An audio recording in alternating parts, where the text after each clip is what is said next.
Elles ont librement choisi le noble passionnant et de surcroît périlleux métier des armes pour servir la nation. Leur sacrifice au prix de leur vie pour la mère patrie et au firmament du sacerdoce.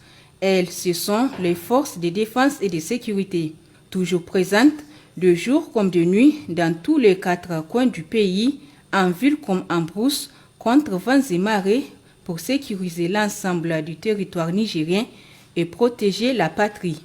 Elles constituent le bouclier protecteur. Le sacrifice consenti, lourd de sens, s'inscrit dans les valeurs guerrières ancestrales et ne saurait être apprécié sur l'échelle des récompenses. Il demeure sur l'échelle de l'honneur, du respect et du devoir de mémoire. Puisque quelque chose doit être fait en guise de reconnaissance, l'État du Niger rend hommage à ce tombé sur le champ de l'honneur en soutenant les familles ayant donné des leurs. Une prise en charge des ayants droit, à savoir veufs, orphelins et parents, demeure un devoir de l'État par devers de la nation nigérienne toute entière. Au ministère de la Défense nationale, c'est la direction de santé et de l'action sociale qui s'occupe de cette question. Cette direction a pour mission l'élaboration, la conception et la mise en œuvre de la politique du ministère de la Défense en matière de santé et action sociale.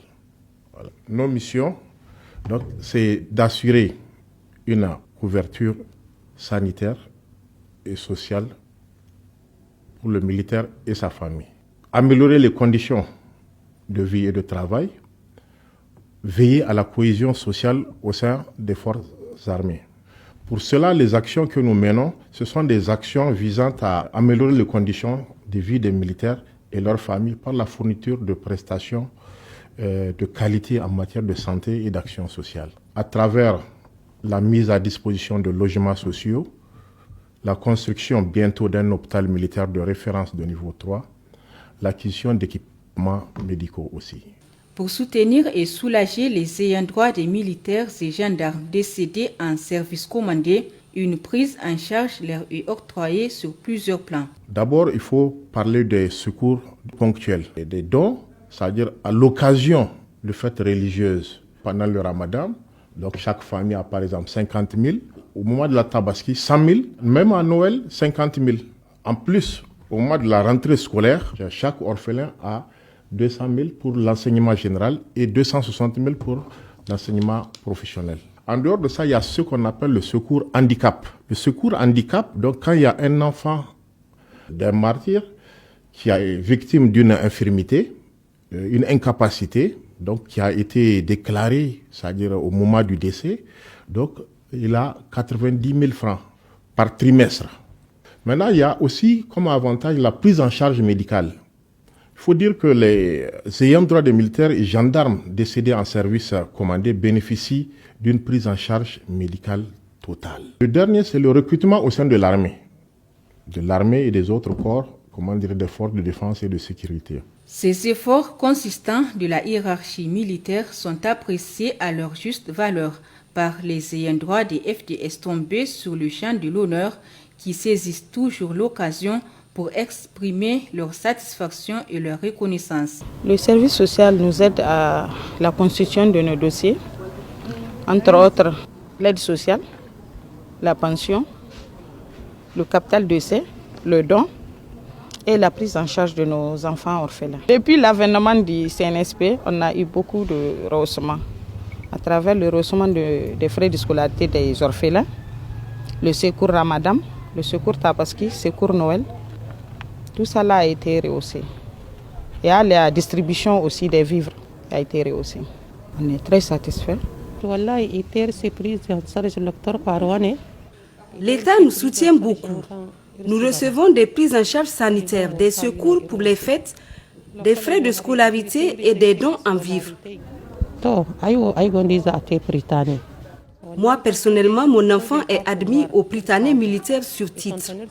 Avec l'arrivée des militaires au pouvoir, les appuis ont été renforcés. Par exemple, pour les frais de scolarité, nous recevons 200 000 francs par enfant et 260 000 pour les écoles professionnelles. Nous remercions les autorités pour ces efforts.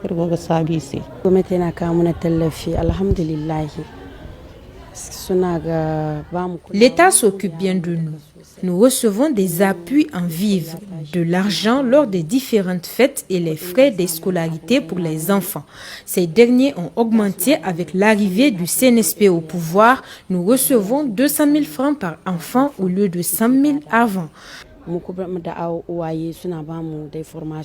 Nous bénéficions des formations et de l'assistance pour exercer des activités génératrices de revenus. Nous avons également une prise en charge sanitaire.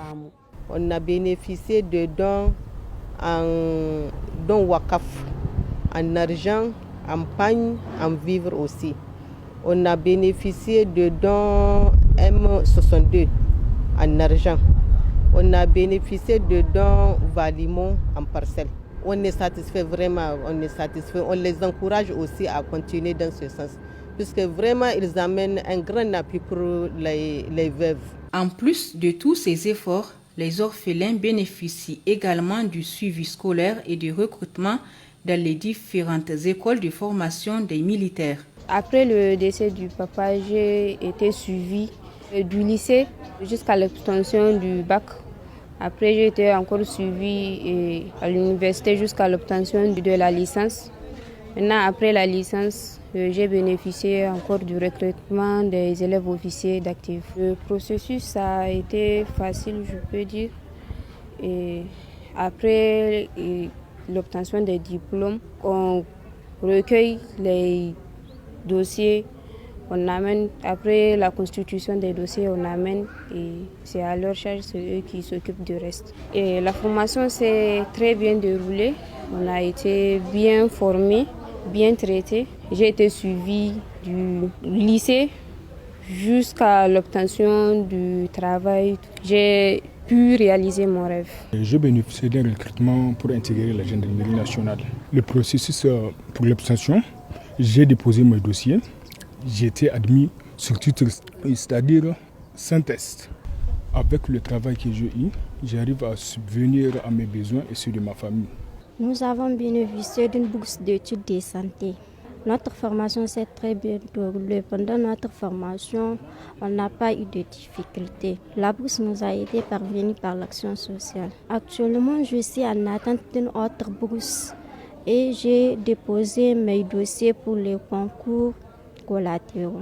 Je suis vraiment satisfaite. Moi, personnellement, j'ai bénéficié d'une intégration dans la grande école du Prytanée militaire, une grande école, une des meilleures aussi. Ça, c'est un grand privilège. Et j'ai eu ma licence actuellement, j'ai déposé pour les Fofana. Dans le souci d'améliorer les conditions de vie et de travail des militaires et gendarmes, une mutuelle militaire nigérienne a été créée. L'objectif principal de la mutuelle militaire est l'accompagnement médico-social de ses adhérents et de leurs familles. Ainsi, les militaires et les gendarmes sont pris en charge à 70% pour ce qui est de l'achat des médicaments et à 20% de prise en charge complémentaire au niveau des établissements publics de santé. Donc au niveau des établissements publics de santé, au total, les militaires, les gendarmes et leurs familles sont pris en charge à 100%. Les bénéficiaires, c'est bien sûr les adhérents qui sont les militaires, des femmes et de la gendarmerie et leurs familles. Les militaires et gendarmes retraités et leurs familles, et les familles des militaires qui sont décédés de mort naturelle, et aussi les mobilisés de la réserve militaire, ainsi que le personnel civil qui relève du ministère de la Défense nationale. L'importance n'est pas à démontrer puisqu'il s'agit de la couverture médicale, en tout cas pour les militaires et leurs familles.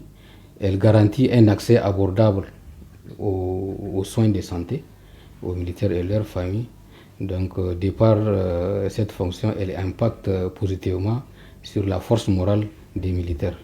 Aussi, les anciens combattants, anciens militaires et victimes de guerres et de conflits armés ne sont pas délaissés. Ils disposent d'un office national dont la tutelle administrative est assurée par le ministère de la Défense nationale. L'office mène des activités pour soutenir les concernés.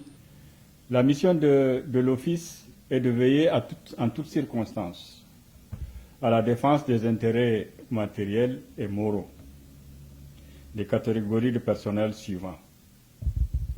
Les anciens combattants, c'est-à-dire ceux qui ont fait les guerres coloniales, des anciens militaires, des FAN et de la gendarmerie nationale, des prisonniers de guerre et des conflits armés.